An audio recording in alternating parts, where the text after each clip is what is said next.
سلامونه خوږو لیدونکو، نن درته یو جالب مطلب لرم. تمه ده تر پایه یې وګورئ او زما چینل در سره سبسکرایب کړئ.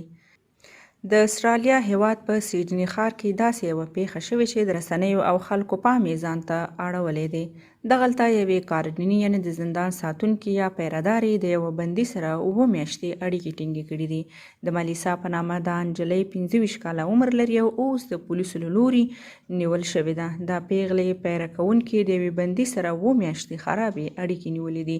ملیسا د زندان یوه داسې پیره کوونکې وه چې پراخ ټولنیز ژوند یې درلود. په انسټاګرام کې یې هره ورځ خپل انځورونه شیر کول او د انځورونو څخه داسې ښکاره کېدل چې د بدن د ښکلا کلب ته هم ځي. دا چې اوس پولیسو نیولې ده، سمدلاسه به یې زندان ته نه ځي.